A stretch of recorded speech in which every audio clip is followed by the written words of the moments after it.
And so tamping down or reversing Chinese aggression in the Western Pacific would require a massive use of American force. So just like China lost 1 million troops fighting against America in the Korean War, they might be willing to really slug it out in the Pacific.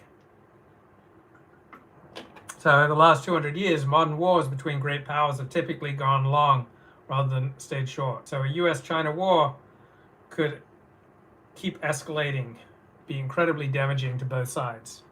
There are few plausible off-ramps and severe pressures for escalation. So China's historical warning signs are flashing red. This is Michael Beckley writing in The Atlantic. Okay, here's an important essay. Did you know that Germany has a QAnon problem? And you think, oh no, the Germans, they're solid people there. They got common sense. They wouldn't fall for something like QAnon. The Germans, they're not going to go all anti-vaccine. Now, I'm not going to play John Pilger in the coming war on China. John Pilger, give me a break. So, a 2016 study conducted by Princeton University found a clear link between social isolation and tendencies to believe in conspiracy theories. So this is why socially deprived areas in East Germany appear far more likely to become breeding grounds for conspiracy theories, compared with places where people enjoy more stable social networks. So how stable is your social network? How strong, how deep is your love? How deep is your social network? Because that will tell me how vulnerable you are to conspiracy theories. So working class people who feel socially excluded are much more likely to believe in conspiracy theories. Losers are much more likely to believe in conspiracy theories. And this came from Princeton, guys. And this is high quality work. Right. Have you read the academic paper, The Dark Side of Meaning Making: How Social Exclusion Leads to Superstitious Thinking? Isn't this what Barack Obama tried to teach us about losers? So they just cling to their guns and their religion? Right? We're driven to seek meaning, but it can go awfully wrong. Awfully wrong. So you're saying, 40, tell me more about this 2016 paper out of Princeton. Right, The Dark Side of Meaning Making: How Social Exclusion Leads to Superstitious Thinking. Right? Meaning making. How's your meaning making lately? Are you guys making solid meaning? And how about that Dallas Cowboy victory? Can you believe with that backup quarterback throwing for over 300 yards?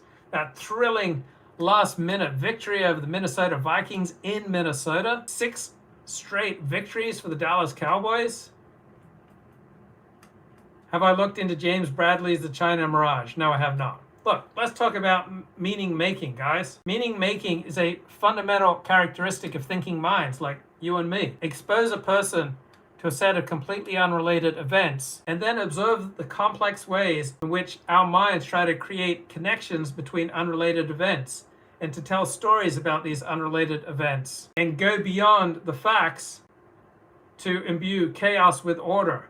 Like, Laponius, you strike me as the type of bloke who sees completely unrelated events, and your mind automatically starts finding connections and telling stories and going beyond the facts to imbue the chaos with order. Right? So under what conditions do people's search for meaning backfire and leads to conspiratorial thinking and superstitious beliefs? So press 1 if you're still clinging to your guns and to your religion. And press 2 if you're feeling socially excluded. And press 3 if your feeling of social exclusion has led you down the rabbit hole of conspiracy theories. And press 4 to tell me about how listening to the Carpenters started you down a slippery path to eventually listening to hard rock such as the Scorpions. Okay, so meaning making is automatically triggered.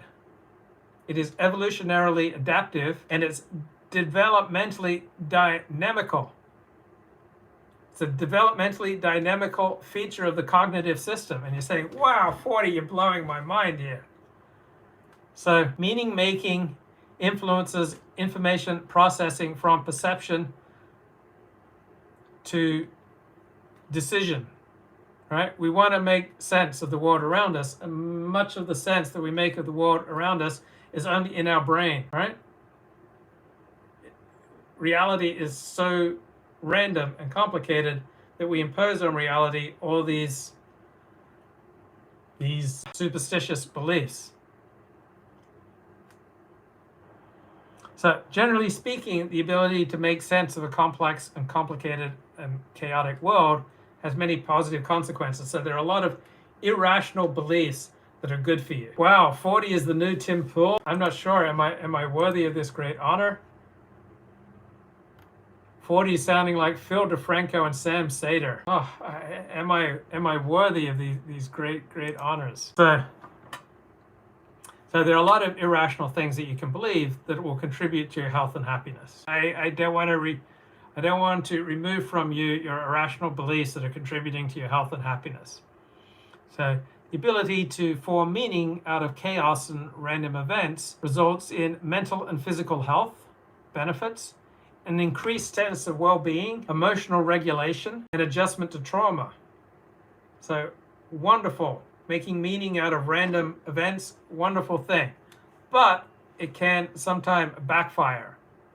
Sometimes we will falsely remember events that we haven't actually experienced. We will prefer to process information in a way that's consistent with our beliefs. So we will distort reality and process things that happen to make them consistent with our beliefs. And we will engage in motivated reasoning as a way to maintain internal consistency. So motivated reasoning means that we will twist things so that we can maintain internal consistency.